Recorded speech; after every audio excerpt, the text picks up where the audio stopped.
So hello and welcome to the Collective Reset podcast. So this is where we gather to discuss our lives and our passions, our self-care, and just how we're handling this worldwide reset.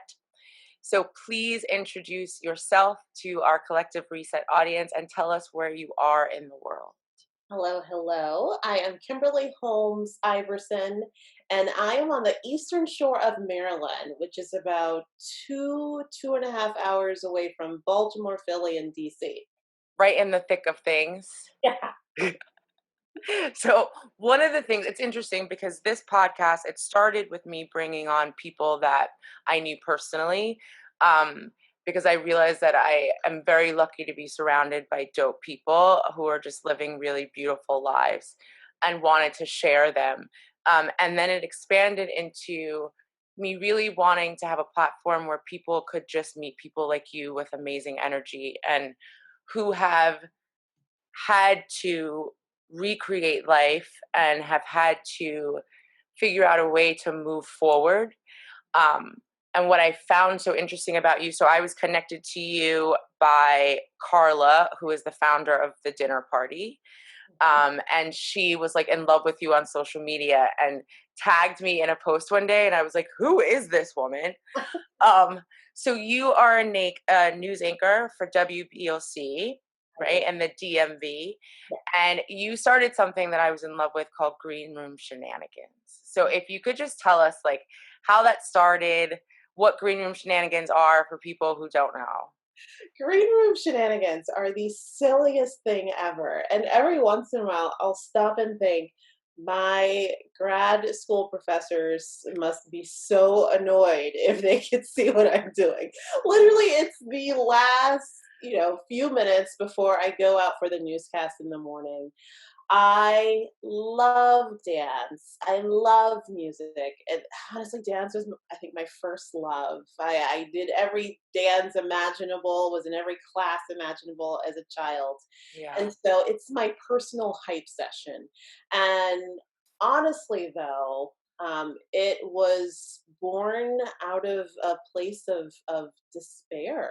Mm-hmm. So I had been out of the business for about 2 years Okay. and had, my journey with grief and was finally back out in the work world. And I had to pull my face together, pull my energy together. No one wants to watch the news. Watching the news is difficult enough. And especially when you turn it on in the morning, you need someone who at least has a bright personality. And it was really my dream to be a morning anchor. And so I was finally doing this and back out working. And I needed to find energy somewhere. And so I would blast music while I was putting on my makeup for 20 minutes, just throwing everything on and throwing my hair together and trying to get my energy together and really trying to find strength in myself and to get centered to be able to focus for 2 hours. And one day I decided, on Instagram, you're always kind of thinking of different things to put out there. And I do try to encourage whenever I can. And I just decided to tape, 15 seconds of myself doing my silly dances when you're getting ready and jamming out to whatever music and put them in my Instagram story. And it kind of took off. I did it one day. And it was just literally a random thing. And then, my friends all loved it and thought it was cute and funny. And, it's what I do. I have dance parties all the time. So it's nothing new. And about a week or so later, I did another one. And then viewers started to see and watch and tune in and say, what song this week? What song this day? I love it. And it just kind of took off. And it's funny because I literally think they are the silliest things. And, I won't do them all the time. And when I don't do them, I'll hear from people. And I'm like, really? The times where you haven't done it, I'm like, what's happening? Like, because of what I think is amazing about that, though, that you just shared is that what I find so amazing about people like you, right, is how often they use their own pain and it's like what they needed, right? Like you needed the hype session. You needed but what it winds up doing for other people when you just step into, this is what I need and I'm going to take care of myself. And if I need this, then somebody else probably does. And clearly you've seen that people do. Um, and like what seems silly is like so not silly to other people, right? Or the silliness is what's beautiful about it because everything else is already so deep and heavy. Like, Gosh, you cannot take yourself so seriously. Life is hard. And so yeah, if you can find a few seconds or a few minutes to just release, yeah. relax, and to smile, it's what's going to get you through this. Do you have a song right now that you're like, this is my jam? It's funny. I feel like I have ADD when it comes to music. I like just about every genre, and it's when I'm driving to work and I think what is going to get me going, and what am I putting on? Is it gospel? Is it R&B? Is it some hip hop? Is it Christian hip hop? Is it some alternative? Is it what is it? Let's go on to some jazz, and it's that sets the tone for the day, or honestly sometimes the week. And I don't necessarily have a song, but right now I'm really into 90s. And a lot of Ah, times I love 90s the R&B. best. That's always my jam. But for some reason this week, I'm on this 90s like pop hip hop kick. And it Ah, takes me back to high school, and I'm just thinking back through all those years. But girls, yeah, that is the best music. Like, yes. I was born in 1980. 1990s music is like right up my alley. As soon as I hear it, I'm like, you can't tell me nothing. I know all these words. Exactly. What you mentioned is what brought you to needing to give yourself that sort of joy in the morning, right? Why you needed that hype session. Um, and what is incredible is what is taken to get you to here and what you've had to overcome to land in this space right now. Um, and so switching gears a bit, because with joy comes so many other things, is what was 2016 for you? Oh, 2016 was a year that broke me and broke me open. It started off normally, as many things normally do.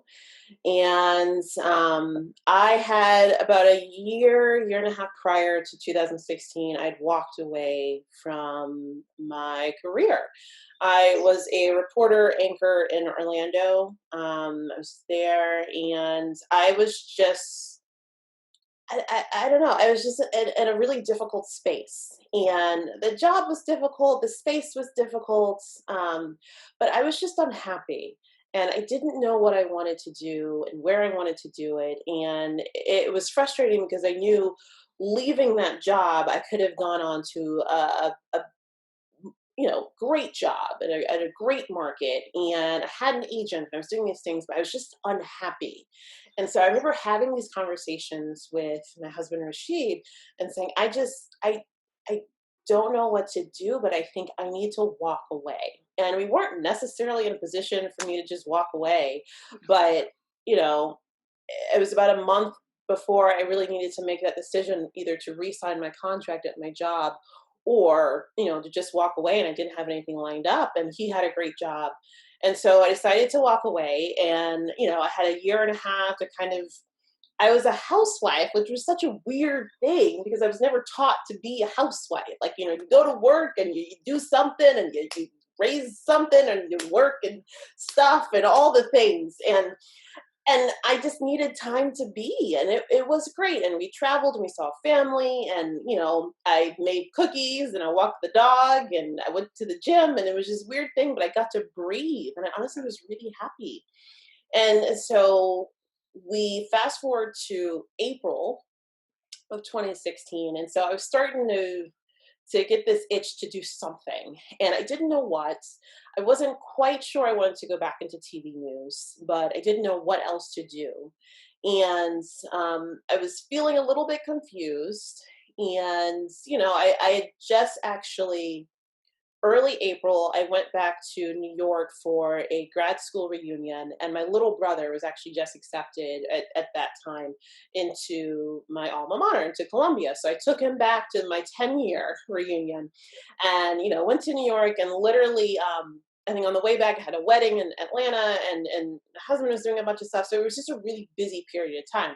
So April 16, 2016, it was a Saturday in Orlando. And we decided, because things had been so busy, we were just going to chill.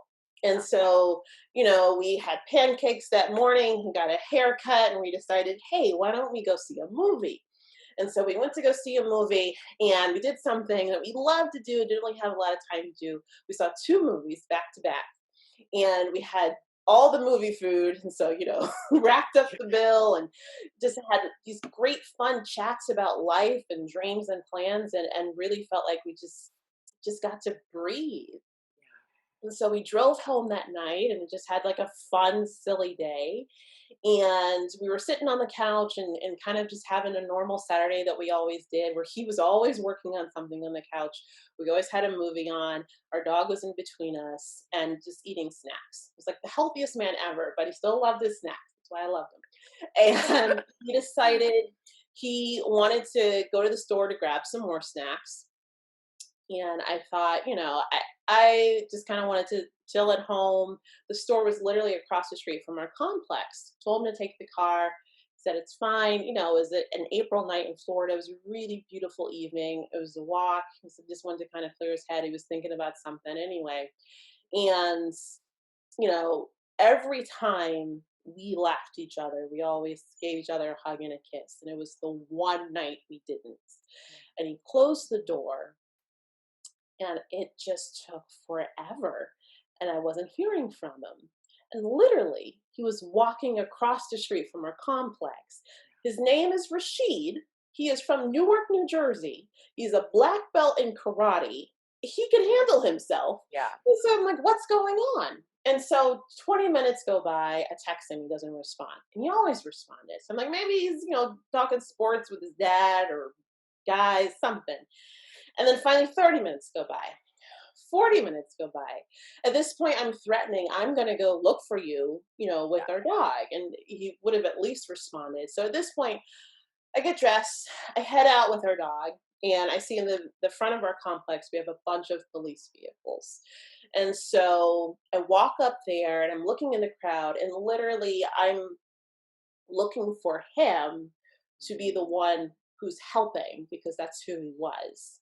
And I'm just having a really difficult time finding him. I'm looking where I am, I'm looking across the street, I'm looking where the police cruisers are, and I can't find him. And so finally an officer comes up to me and asks what's wrong. I say, I'm looking for my husband. And he asks, what's your name? I tell him my name. And then he says, can you come with me for a second? And I said, okay, that's fine, but I'm looking for my husband. Like, you're getting in the way right now. Yeah. And he pulls me and he's like, can you just have a seat in the back of the cruiser? And like, leaves the door open. And he asked for my license. And then he was like, can I just talk to you for a second? And he tells me, I'm really sorry, but your husband has been killed. And I said, he went to the store for Swedish fish. He wasn't sick. He was very healthy. He literally, I just saw him 30 minutes ago. What are you talking about? And he's trying to tell me that he was hit by 3 cars while he was standing in the median. The first car hit him and kept going.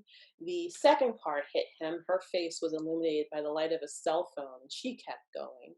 The third car hit him, and it was a taxi, and the passengers in the back seat asked him to stop, and he did. And that's when police were called, and the whole scene happened. And there was a white sheet over something in the streets, and it was my husband. And at that point, they were saying words, but it really was like it was in the movies, where it was just Charlie Brown's teacher, wah, wah, wah, wah, wah. And I couldn't feel anything. And I just remember asking, I've got to call somebody because I don't understand what you're saying. And I feel like I need to understand, but this still isn't. I just need somebody to be here. So I called my good friend who was also a reporter. She came down, and I was like, I don't know what this man's telling me, but I think I need you to be here to help me. And we ended up having to call. I called his parents. I had to call his siblings. I had to call my parents. And the next day, they all came in and we started that process. And not only was it the process of trying to figure out where to bury my husband Rasheed, because we were in Orlando, had been there for a few years, but we still hadn't really made it a home, and literally we're trying to figure that out in that period of time. And so at that point, there was thrust with these really big decisions. Where do you bury him? Do I leave him here in Florida? I'm not even working. Am I going to stay in Florida? And he died right outside of where I live. Can I live here? Yeah. And so my parents decided I could not stay there. One, I wasn't working, but two, just did every time I'd drive home. So within a week, my parents, our friends, our community packed me up and moved me home. The drive up that next week we buried him in Georgia, where his parents are from. And I continued to my parents who now live in Northern Virginia. And we had a memorial in North Carolina where we both went to school, where we met at Duke. And just the outpouring of love and support was incredible. It still feels surreal because, again, it happened so suddenly. I literally didn't get to say goodbye to him, which is my biggest regret. But it's one of those things where the unthinkable happens and you have to force yourself to think and to live. And we were both such positive people, optimistic people, dreamers.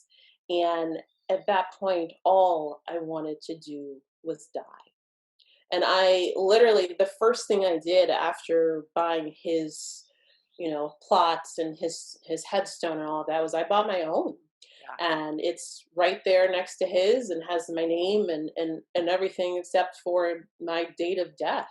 And it was the only thing that brought me comforts because I was next to him. And so the next few weeks were just literally at home with my dog in my room in my parents' house. And showering was an accomplishment. And I had hormonal acne, which was horrific. It was like everything was, I was falling Yeah. apart physically, mentally. And I think on the outside, I thought I was halfway pulling it together, but I wasn't. I took a lot of trips. My good friend, who actually was the one I called that night, she invited me to her beach home when it was time for my anniversary, which was a few weeks after everything happened. And I also, Mhm. she drove with me to go back to where he's buried. My parents had a timeshare in Vegas. I went there, like literally, I was just traveling. I was just Yeah. getting out and going places in hopes of it would, kind of give me some air. And it would help for a few hours, and I would see friends and love, and it's really all you can do. And thank goodness I had the blessing of not working at the time because I actually could do that. And it just got to the point where it's like at some point I got to figure out what I'm going to do. Yeah. And I didn't know I wanted to go back to news, but I will say it was that summer. A good friend from grad school sent me an article about this city in India called Vrindavan, and it's the city of widows, and thousands of widows congregate there. And it was the first thing I really started to feel something, and I wanted to document their journey, and I wanted to journey there, travel there as a widow. And I hadn't really traveled in a while. I actually grew up in Saudi Arabia, and so I grew up overseas, traveling from the time I was 4. And so there's something about the travel bug just got me. And I asked her if she would go to India with me, and she said yes. And it was a godsend because we got our visas, and 2 weeks later, we were on a plane to India. 2 women with we both had carry-on bags that were half full with camera equipment that we really didn't know how to use. We just bought a bunch of stuff and then our clothes. And we went to India, and we were there for about a week and a half. And Mhm. we went to the city of widows. I actually had it set up where, we worked through our network of journalists, and I had a translator and actually did do some interviews there. And we went to the Taj Mahal, which I didn't really think about, but literally it was a monument built out of, someone who had lost a great love. And so I Mhm. felt this connection when I was there, and just the food, and and we had some dance lessons, some Bollywood dance lessons, and it was the first time that I really started to feel alive again. Yeah. And I remembered how much I loved telling stories, and it was amazing until the very last night before we had to come home. And I thought, this trip was fantastic. I cannot wait to tell Rasheed. And of Mm. course, the whole time I knew what was going on. And that moment happened, and it just, it, it, yeah, it was hard. Yeah. And I remember going back, we were in line in the airport, and I had my passport, and we were just kind of looking at it. When you're at the airport, you have a lot of time to pass. And there's the in case of emergency, and it was Rashid. And I just remember Mm. having this conversation with my friend Jamie, like, who's that person now? I guess it's my parents, but it was him. And how is that possible? And I had to change all this stuff, and so I just kind of floundered the next few months. And Rashid had an idea for a tech startup, and so I was working on that, even though I knew nothing about Yeah. that world. And then finally I just got to the point where I was like, I'm busying my brain, as one of the widows in India put it, which was good for a moment. But I needed to find something that I could focus on, that I was really passionate about. And I started working on hit and run legislation in Florida, because it was a record year for hit and runs in 2016. Okay. And I was doing that along with some widow support work. And I had asked some friends who were here on the Eastern Shore. This was the first station I got my on air start in TV. I came back here, did an interview. As I was leaving the interview, my old boss said, "Kiddo, what are you doing? We need a morning anchor. Would you consider coming back?" And this was 3 jobs ago. Why would you go back? But I went home, and I just remember thinking, Kim, you got to do something at some point. Yeah. And this was what I know. And I needed someplace softer and quieter. And that's what this is. And so Mm. I've been here about 3.5 years, and it was probably the best decision I could have ever made, Yeah. because it gave me a place to go. And I remember having this feeling in my gut, which is what I think when God talks to you, what that really is.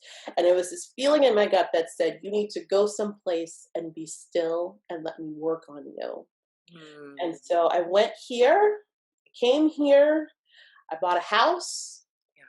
and it is near the water, and I have so many days where I get to sit outside and feel the breeze, which feels like a hug from the other side. Mm. And I go to work, and it's given me I feel like a second chance at my career and life, and I've shed a second skin, or maybe a third and a fourth. I feel like you go through so many lives, but You really it do. really has helped a great deal. I'm Your story is so powerful. I love what you just said about taking a seat so that God can work on you. Um, I think it's such a what I always find so impressive about grievers, right, is one, the incredible resilience it takes to navigate those landmines, like what you just said about. I remember doing that emergency contact. And after losing my parents, I also went to India. I lived in the South for a bit. Um, I landed in Trivandrum, and I was at an ashram that it's the same ashram from Eat, Pray, Love. And I literally went because Julia Roberts went there. Oh my I'm God! not even like Wow. ashamed to admit that. And I was like, I don't know what's happening in my life.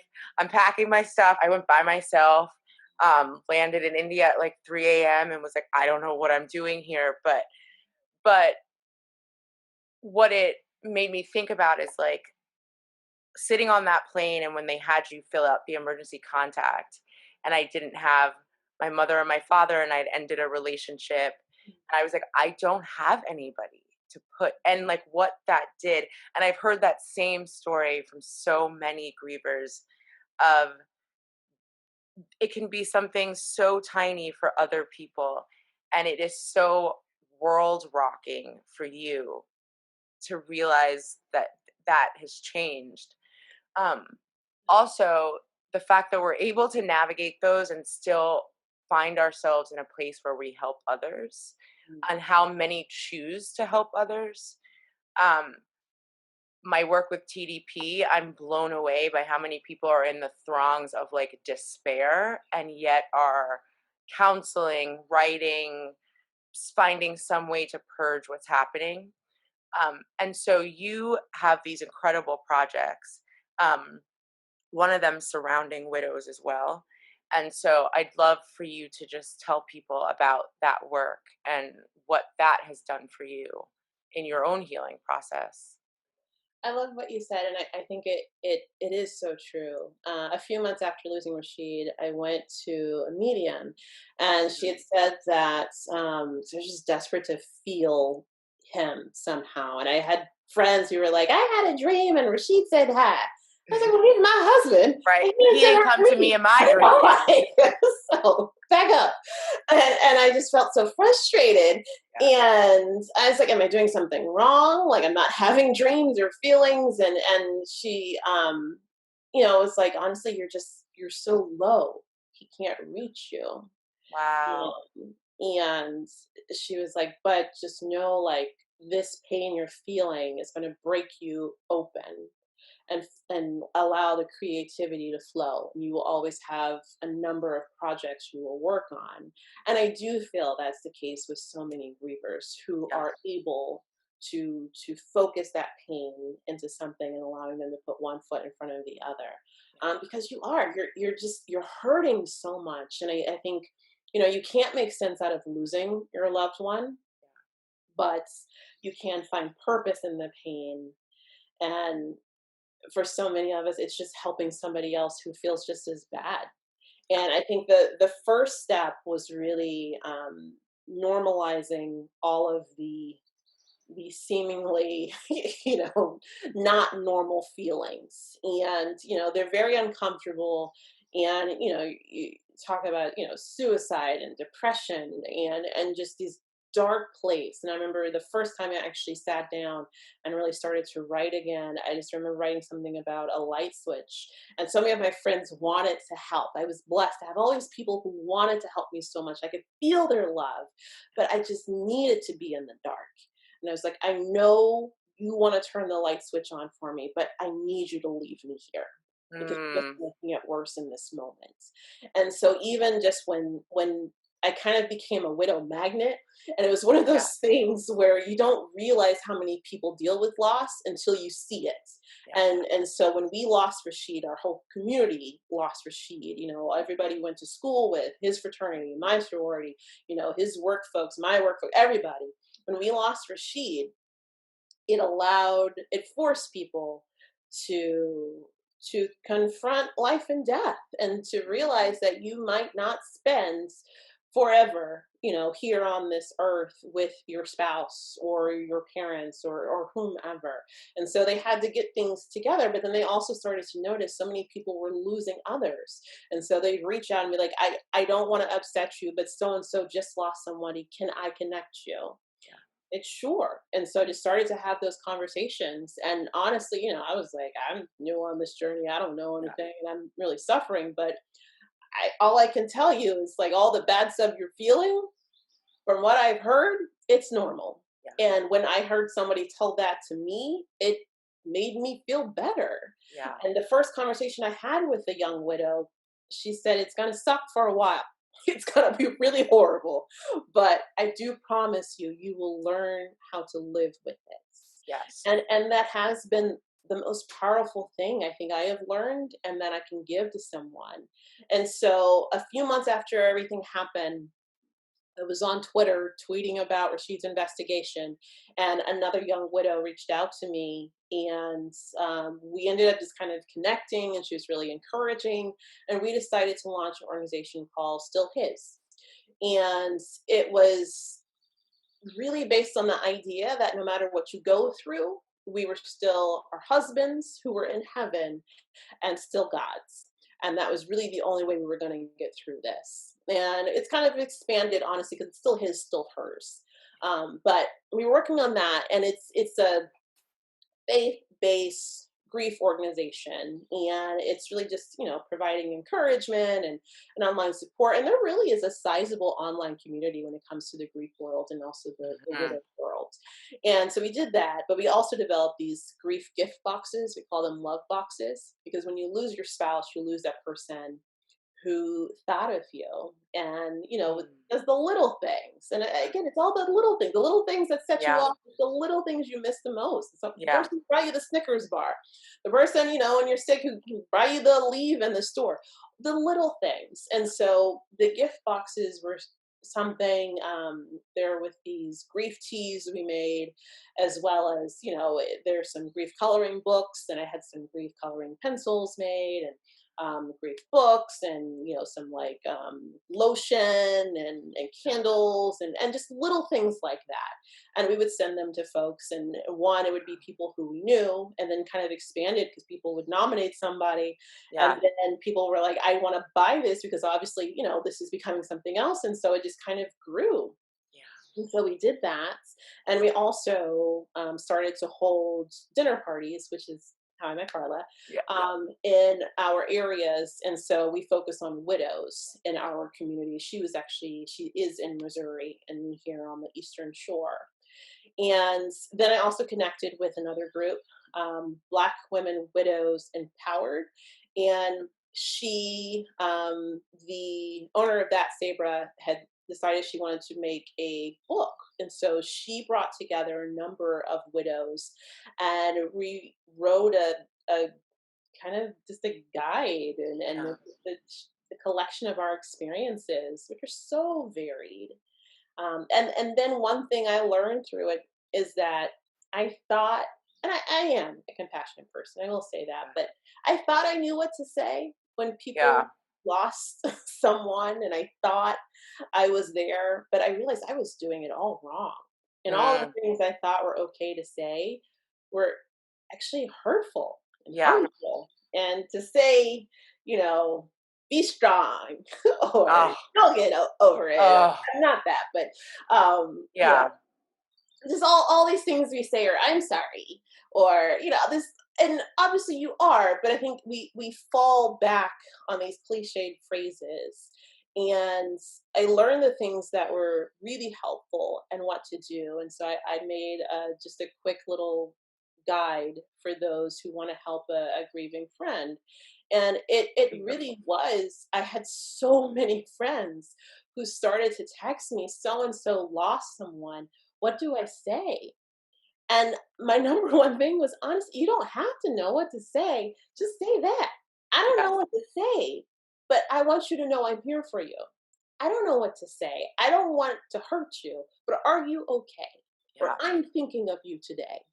Or my friends who would come over with wine, a cookie dough, and tissues to sit there and Yes. cry with me. One of my college roommate, I remember she would come visit me every week when I was in my parents' place in Northern Virginia, and she brought Popeyes and tissues, and then That sometimes is free cake. that is an amazing friend. Yeah. That is an amazing friend. That is just what you want, right? And Yes. it's why books like yours are so important and so valuable. And I think it's because you're not, until you're a griever, do you realize the things that people say, the most well-intentioned, but how painful it is to hear what I call like bumper sticker speak, right? Or this idea of, and we all kind of do this of like weaponizing positivity, and it's like get out of your pain quickly and get to joy. And Yes. how many people, in their hopes of supporting you, are like, oh, I don't want to bring that up because that will make her sad. And it's like what everyone is missing is like, we want to feel sad. I want to sit in it. I want someone to ask about it, ask about the person I lost. Like, let's talk about them. And that, yeah, you don't have to know what to say and do, but believe me, showing up with Popeye's chicken is what we remember, right? Like, Yes. I'm sitting on the screen porch right now of my best friend who came every week when my mother was dying. And she was in grad school in Massachusetts, and she would drive to New York and sit on my mother's bed with me. We weren't doing anything, right? Mhm. But that, I don't know if she said anything. It didn't matter. Like, she showed up and she sat there. And it's like, that's, you just got to show up. Show Yeah. up and bring food and some booze and a hug. Like, it's all like we're capable of. Honestly, it's like we're not capable of anything else. So if you just show up and hold space for us, you're doing And such even a if you can't service. be there physically, because we get No, that. you don't have to be there But physically. it's Yeah. like just showing someone that you care, Yes. the friends who are even, and it was interesting because so many people didn't want to say Rasheed's name because they didn't want to upset me. Mm, 'Cause I might cry, but I'm gonna cry anyways. But if yeah. you say Rasheed's name, he remains alive. Yes. And please share that story with me, So like Yes. whatever it is, but just yeah. Yeah. It is true. And I think the longer you're out from grief, the more you want someone in certain cases to ask about them. And it's like, because now it's like you're able to not cry as soon as you hear their name, right? And the mind, what's the word I'm looking for? The bombs go off less often, right? Um, and so now you can talk about their life and them as a person. And it's like, and I'd like to do that because it keeps their spirit alive. And I think sometimes people miss that also of like, you don't have to stop. Um, okay, so you have your Widowed But Not Wounded book, right? Yeah. And Still His and Hers, which I think are amazing projects. Um, when I think about that, we are kind of in the state of collective grief right now, right? And it is impossible not to know someone who's grieving, to not, or so often we are also grieving in this moment. Mhm. Um, and so I'm wondering, when you started to hold space for other people, how did you continue to hold space for yourself? Because I feel like we're all at this point, everyone's going through a pandemic, right? Everyone's going through this. And then on top of that, life is happening. And so we're having to show up for people while also having to figure out our own mishigas. So what would be your suggestions on like this for yourself? How you were like, when I showed up for widows, this is how I also showed up for me. So the biggest thing I learned was I need space Mm, and I don't need to apologize for that. And so with all the work that I would do when I would go to speaking engagements, when I would hold my, brunches for other widows, when I would make the gift boxes for them, when I would call and check on a friend or a stranger, or even honestly, if I was just getting up to go to work and it was just a hard week, I learned that I needed to build in space for myself. And this is honestly something I learned in therapy, where I'd be like, I noticed that when I have this, and this many days, and I do this, I fall apart after, XYZ time. She's like, you need space. You need to create a little space just for yourself. And so I am aware of my calendar.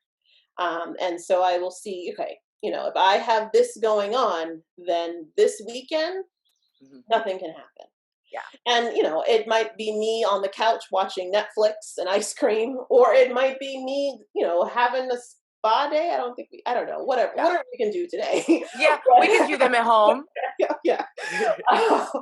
But I learned that I just need space. And even if I go to an event, then okay, we have these three things and this dinner and this thing, and I'm going to call my friend here for this hour. I'm not talking to anyone. And if Yeah. they call, I'm not answering, and I don't feel bad about it because my mental health needs that little bit of space. And I can Mm, also feel when I start to get really worn down and that life becomes really hard and that the mm. grief bombs go off more often.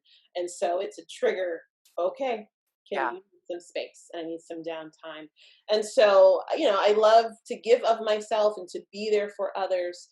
But I am very aware now that, okay, either I've been too busy or I've been doing a little bit too much. And whether it's an hour or it's a day or a weekend, I need a little bit of space for myself because I'm about to fall apart. Yeah. Smart. I think it's being aware of yourself, which I think, because of it's like what you said, that grief makes you sit down. And Mm. I think when you're forced to sit down and you're forced to get quiet, you start to pay more attention, right?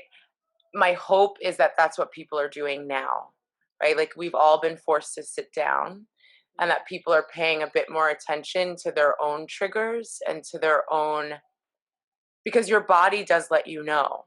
Oh yeah. You know, it's the body lets you know, the mind lets you know. You just have to get quiet enough to pay attention to it, and then you have to listen to it Yeah. because it shows up anyway. So, Mm-mm.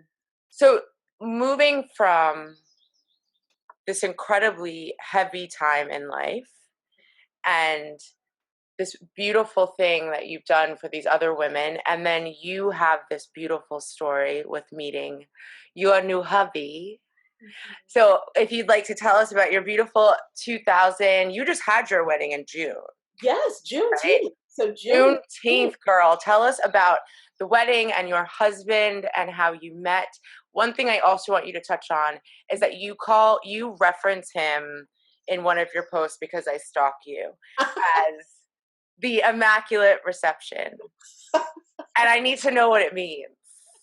Okay, so in full disclosure, so as a good journalist, a good TV reporter does, you try to find something that the crowd, the audience will like and kind of Yeah. like wait. So I was writing my vows, and he is from Pittsburgh and a big Steelers fan. And so that's a big play that was used in like a Steelers fans like love. And so it was kind of the last minute call that saves the game.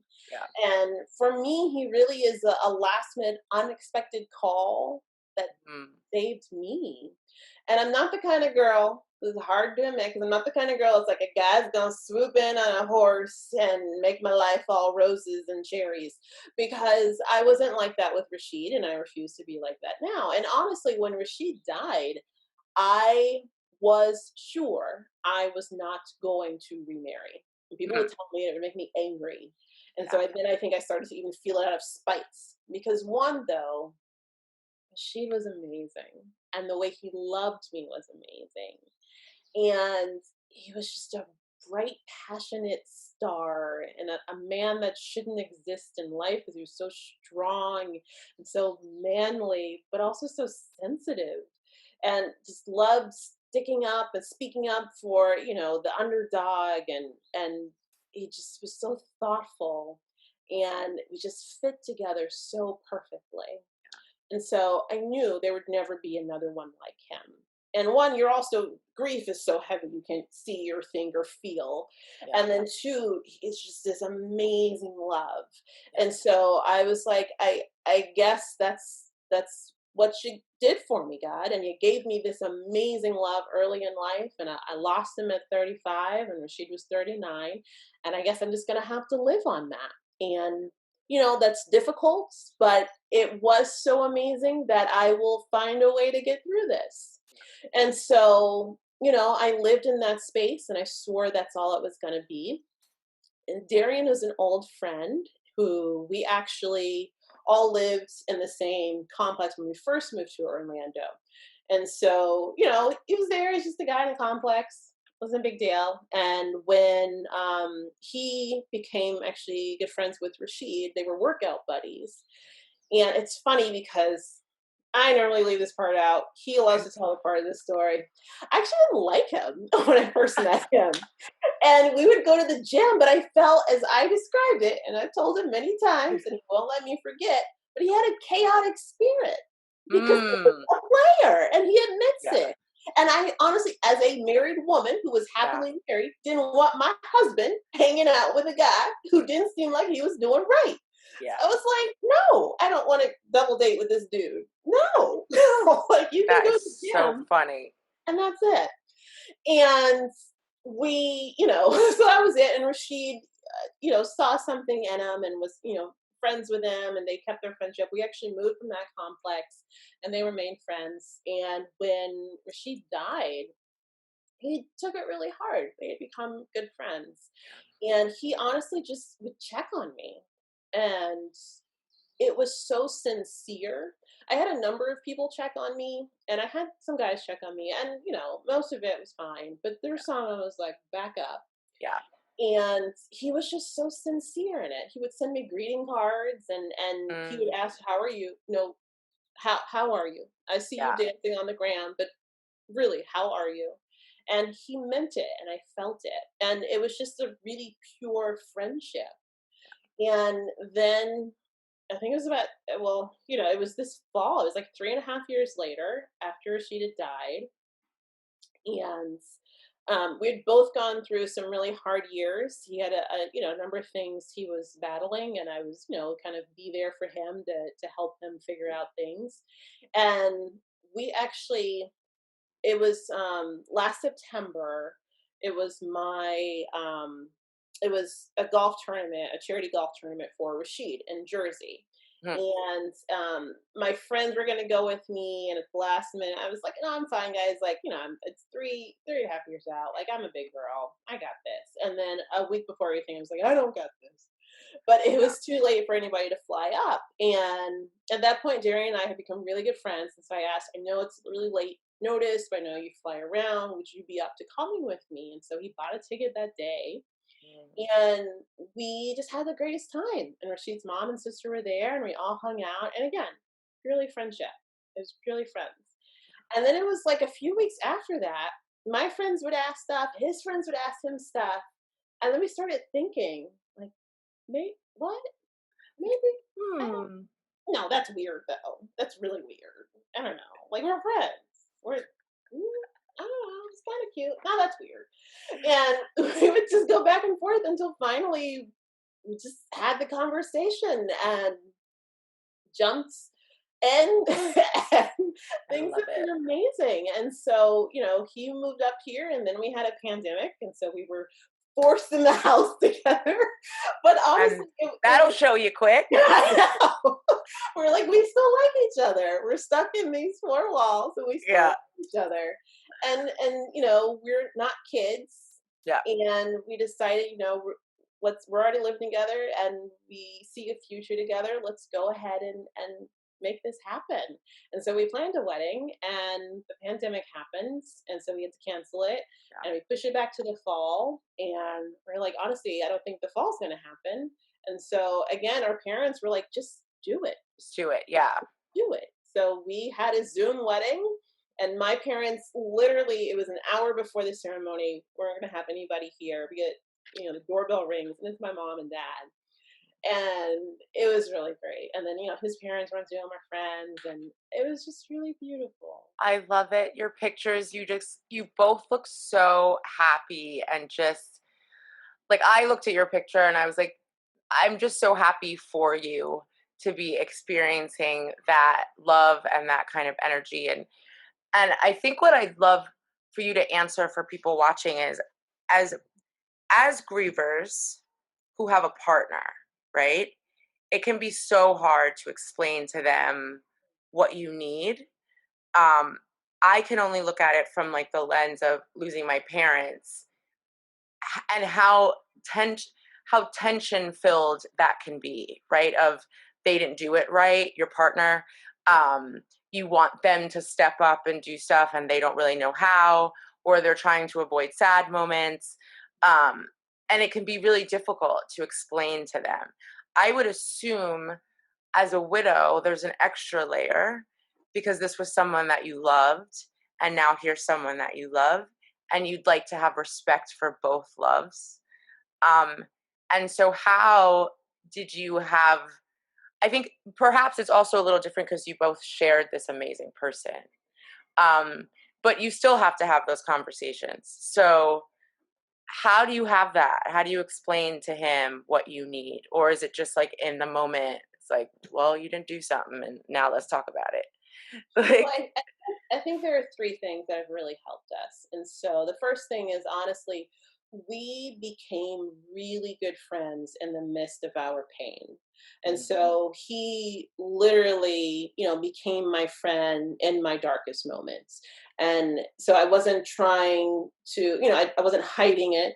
And he really, asked how I was doing and would push to get the real answer and wanted to be there as a friend. And then I saw him in the midst of some really difficult things. So like we actually really jumped into each other's lives and horrible moments. And so our base is strong because, there wasn't the facade of I look cute with my eyelashes now, but wait till I take it all off. But like, he's zombie with the ugly We cry. already saw you with the ugly cry and no eyelashes. Yeah. Right. So I mean, so that was the Yeah. first thing. But it doesn't make it easier because even when we first started dating, I would try to push him away. Yeah. And I would be the one who would say, "This is too much. I am too much." And I can't figure it all out and I feel like it's too confusing. And he would say, "Just stop and breathe. Mm. I'm here. Talk me through it and let's, work it out one step at a time." And so that kind of leads into the second point, which is we have we proactively go to counseling, and we meet with somebody, and honestly there hasn't been any huge issues, but we wanted to proactively address communication and all of these things because we know we're coming from really heavy places. Yeah. And just me with the grief and us both being adults Yeah. and jumping into things, people think, and so we wanted to tackle all of this stuff and so we could start off in a strong place. And it's really interesting because Love every it. time we sit down to talk, we're like, everything's fine, we're good. This little stuff here, he won't wash this dish, he leaves his sock here, whatevs. And it'll lead to the spot that we're like, how Like, did we get here? Yeah. It's something that we needed to work through, and we need to learn how the other works. And having someone who is a third party, but can talk to both of us, and we're both reasonable people, but someone who can still say, that might not have been the best way to answer it. And maybe this is what he meant, this is what she meant. And it allows us to really think about it and to work through things has been exponentially helpful. Yeah. And I think the third thing is honestly, it's just communication. And we really do try to check in with one another and to talk to one another. And as we approach Rasheed's anniversary, the date of his death, April 16th, and that literally is a week before Darian's birthday. So I was like, April, June. Wow. April is a heavy month, girl. And it was like a month after, the quarantine and COVID life. Yeah. And so I was like, holy. Yeah. But it really was checking in with one another. And, Mhm. and a lot of times too, if I'm feeling a certain way or I'm posting certain things, I'll, check in with him. How did you feel about that? Is that okay? Like, and not that, I have to ask permission, but No, but it's make sure respect he's for your okay. partner. Exactly. Yeah. And also for me, he'll be like, I know we're approaching, this dates, or how are you feeling? And how do you think I can best help you? Do you want space, or do you want me to, come close, or like, what are you thinking right now? And I love that. giving permission to change that. I love that because it changes, right? Like Mhm. every year is different. Every I like that you call it angelversary. I should change my verbiage from deathiversary to angelversary. Um, that it changes, right? And these milestones change. Birthdays feel different each year, holidays. And what a beautiful question to ask. What do you need? Do you need space, or do you need me to be closer? So snaps for your man and his emotional IQ, because that is just lovely. I also like that you highlight therapy. It is it is our community as Black people. I think we are now approaching the conversation of, therapy is normal, right? And that, it's totally okay to go, and it's totally okay to need help. I think for so long as a community, we have shunned mental health care. And every time I meet a Black person that says they're in therapy, I'm like, thank you. Please tell more. Like, like we as a community, I don't know that we take our mental health as seriously. I think we've been forced to keep up this strong thing. And it is okay to not be that person, and to say that you need help. And it is so beneficial to have that extra voice, because our own voices will make us crazy. Um, so I love that. Let's talk about you being a news anchor. So you're a Black woman in the DMV, Yes. which is super Black. So, with the civil rights movement, what is that like? Like, what is the energy like? What is it like reporting on this? Um, in this time in history, to know that you're also part of such an important conversation, just what does that feel like as a Black woman and as a Black anchor? It is a beautiful thing and a heavy thing. Yeah.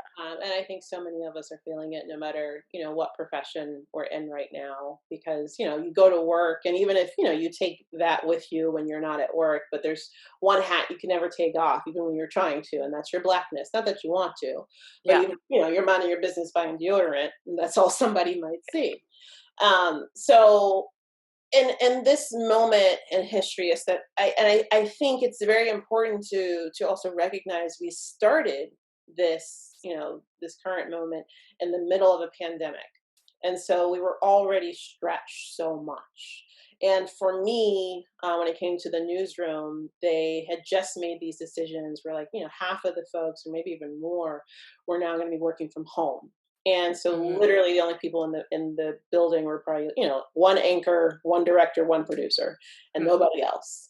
And I was one of those people. And each person had their own battle and their own stress. But I think there was something different about going to work during that time when so many people were told to stay home. Mhm. And we all would just stay, like, check in with ourselves. And because we were nervous and we were Yeah. scared and thinking every time you touch a door handle, this was going to be the day you caught it.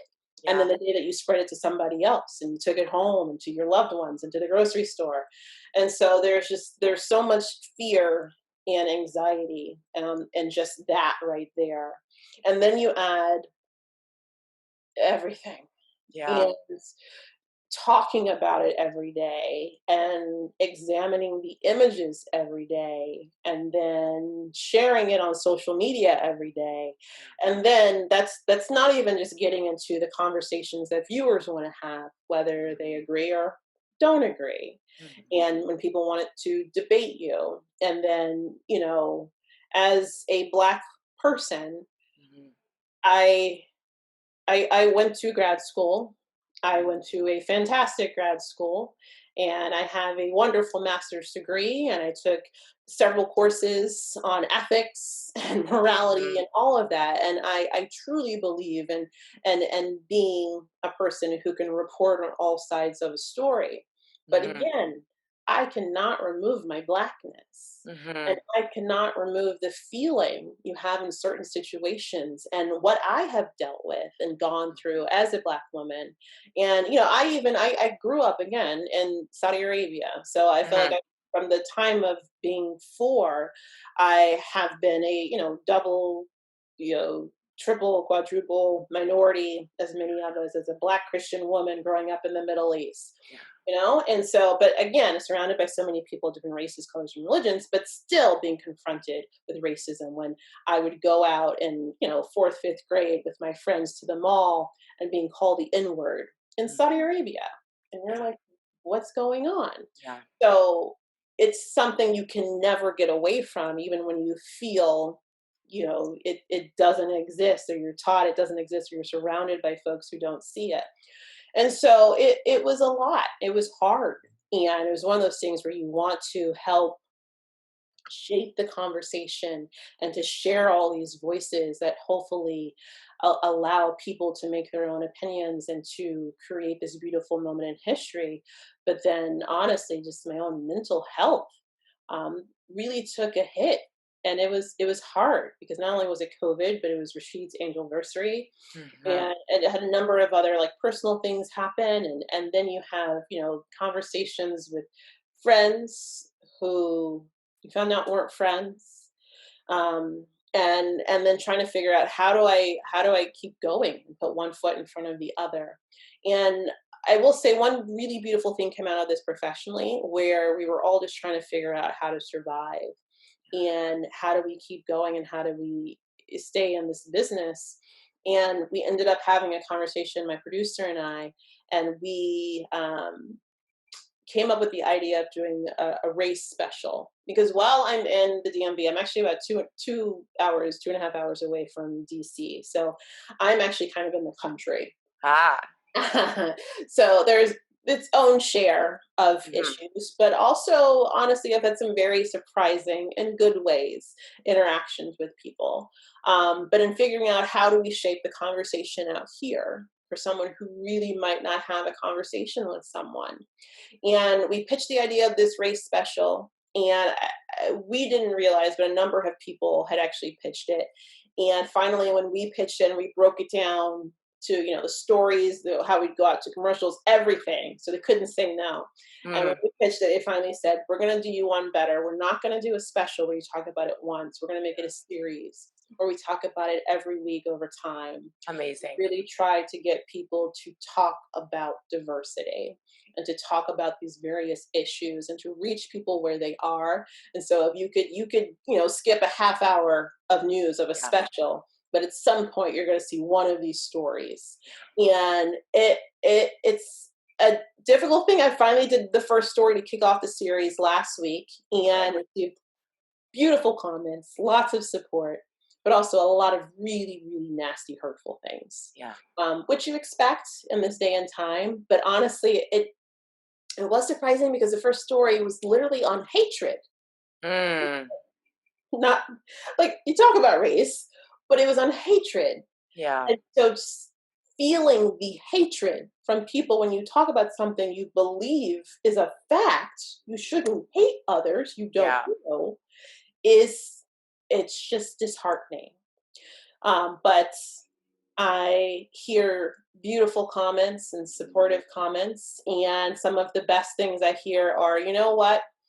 I grew up in this area, and the first time I interacted with someone different than me was when, an Italian woman. Mhm. That was, the only difference I saw, and that was a big shock to me. Yeah. But I watched your story, and I appreciate it, and I'm thinking about things a little differently now, and that's all you want.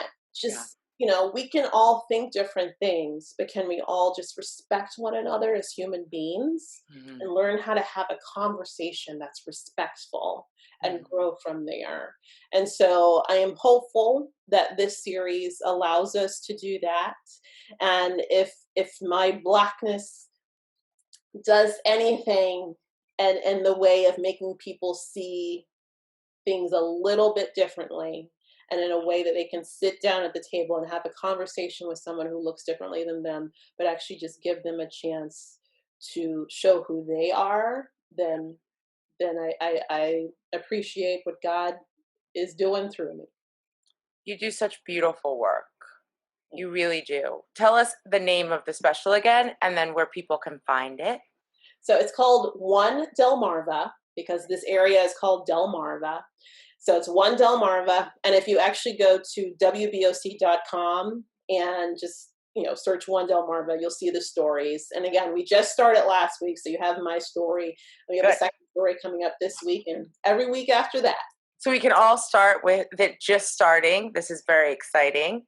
Mhm. I also, it's always just when you think about the work that Black people do in these times, and it's like, I hope that people understand by doing this work what also comes with that and the respect that we should hold for those that put themselves in these positions of, yes, you're doing beautiful work and there will be wonderful comments that come through and beautiful support, but there is also such hatred that comes with that, and that you are having to deal with that in order to move a conversation forward is something that should be applauded. Black people are not applauded for it enough, and you should be. So I applaud you. I think that you are doing. I know that you are a member of Delta, right? You're a Delta Sigma Theta girl. We actually have a sister in common. I was not a sorority sister, but one of your line sisters Mhm. I have known since kindergarten, um, It's which so is so funny funny. how small this world is. Social media. When she said that, I was like, really? And my mom was her, I think, first grade teacher, which is just so funny.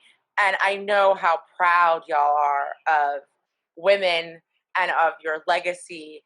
And I think you do when it comes to all work, you do fantastic work. But when it comes to women, I think you are just really such an inspiration. And for so many who are sitting at home right now and they're trying to figure out what to do, I think a lot of people are at a crossroads right now. I think a lot of people are trying to find joy and trying to find hope.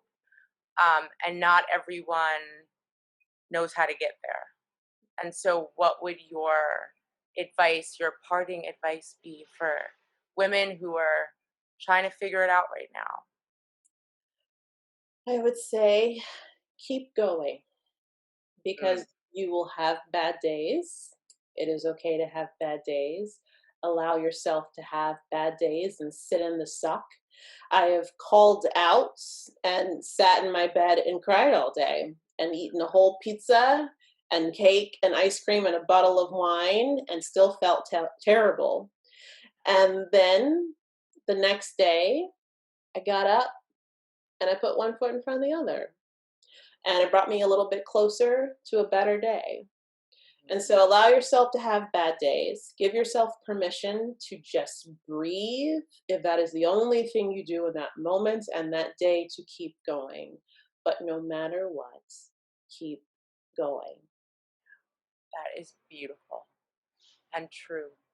Can you tell us where people can find you? So You online, not your house, but can you tell us your address, please? So on Facebook and Instagram, I am Kim Keeps Going. On Twitter, it's K Holmes TV, KHOLMES TV, and have my website, Kim Keeps Going. See, I really believe you just got to keep going. Thank you so much. I'm so happy we had this conversation. I'm so happy I can stop stalking you online and I can actually say hi. Stop. Well, I'm gonna keep stalking, but now I can actually but I know her now. It's not so weird. I'm so grateful that you took this time. You were working this morning. The fact that you were sitting here with a lip on, looking as good as you do, talking to us, is just, we appreciate you. Congratulations again to you and your beautiful love.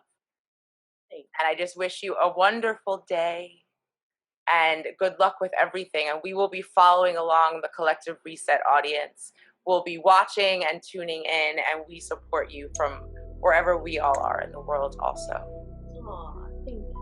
I appreciate it. Namaste, sister. Thank you. Bye. Bye.